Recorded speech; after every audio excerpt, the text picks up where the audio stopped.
Middle east में शुरू हुआ ये संघर्ष अब एक व्यापक सैन्य टकराव का रूप ले चुका है। पिछले एक महीने में लगातार हवाई हमले, मिसाइल स्ट्राइक और ड्रोन अटैक ने पूरे इलाके को दहला दिया। इजराइल अमेरिका ने ईरान से जुड़े ठिकानों को निशाना बनाया, तो वहीं ईरान ने भी जवाबी कार्रवाई करते हुए इजराइल और खाड़ी देशों में मौजूद अमेरिकी सैन्य ठिकानों पर हमले तेज कर दिए। इन 30 दिनों में हजारों हवाई मिशन उड़ाए गए, सैकड़ों सैन्य ठिकाने तबाह हुए और समंदर से लेकर आसमान तक हर मोर्चे पर टकराव जारी है। स्थिति इतनी गंभीर हो चुकी है कि पूरे क्षेत्र में तनाव चरम पर पहुंच गया है। साफ है कि ये सिर्फ सीमित संघर्ष नहीं रहा, बल्कि एक बड़े युद्ध का संकेत बनता जा रहा है। इस बीच अब अमेरिका ने मैदान में अपनी ताकत और बढ़ा दी। अमेरिका ईरान में हफ्तों तक चलने वाले ग्राउंड ऑपरेशन की तैयारी कर रहा है। हजारों अमेरिकी सैनिक और मरीन मिडिल ईस्ट में तैनात किए जा रहे हैं। इसका अंदेशा अमेरिका ने पहले ही कर दिया था कि वो जल्द ग्राउंड ऑपरेशन शुरू करेगा। अमेरिका ने अपने सबसे ताकतवर युद्धपोतों में से एक यूएसएस ट्रिपोली को मिडिल ईस्ट में तैनात किया। करीब 3500 मरीन के साथ ही युद्धपोत अब अमेरिकी केंद्रीय कमान क्षेत्र में सक्रिय हो चुका है। ये युद्धपोत एक छोटे विमान वाहक पोत जितना शक्तिशाली है। इसमें हेलीकॉप्टर, MV-22 ऑस्प्रे, अत्याधुनिक F-35 फाइटर जेट तैनात किए जा सकते हैं। 31वीं मरीन एक्सपीडिशनरी यूनिट भी तैनात की गई है।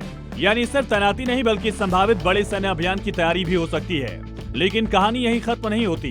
अमेरिका पहले से ही यहाँ अपनी भारी सैन्य मौजूदगी बनाए हुए है। पश्चिम एशिया में पहले से ही कई अमेरिकी युद्धपोत तैनात हैं। USS निमित्ज, USS Gerald R Ford जैसे विमान वाहक पोत पहले से मौजूद हैं। हालांकि तकनीकी कारणों से एक पोत फिलहाल मरम्मत में है। इसके अलावा यूएसएस जॉर्ज H.W. बुश भी इस क्षेत्र की ओर बढ़ रहा है। अगर ये भी तैनात हो जाता है तो क्षेत्र में अमेरिकी विमान वाहक पोतों की संख्या 3 हो जाएगी।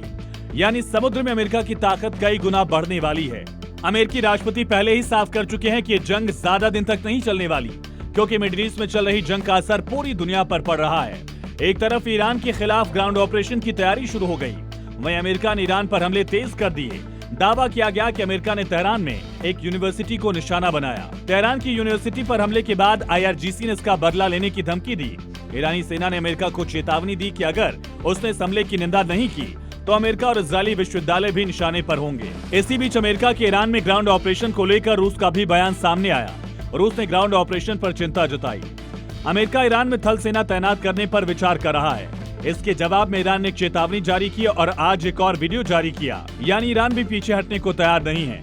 यही नहीं, ईरान ने कहा कि नरक में आपका स्वागत है। धमकी दी कि जो अमेरिकी सैनिक ईरानी धरती पर कदम रखेंगे वो ताबूत में ही लौटेंगे। यानी दोनों देशों के बीच तनाव बढ़ता जा रहा है। अब सवाल ये कि अमेरिका सिर्फ ताकत दिखा रहा है या फिर जमीन पर उतरकर बड़ा ऑपरेशन करने की तैयारी में है। ब्यूरो रिपोर्ट, जी मीडिया।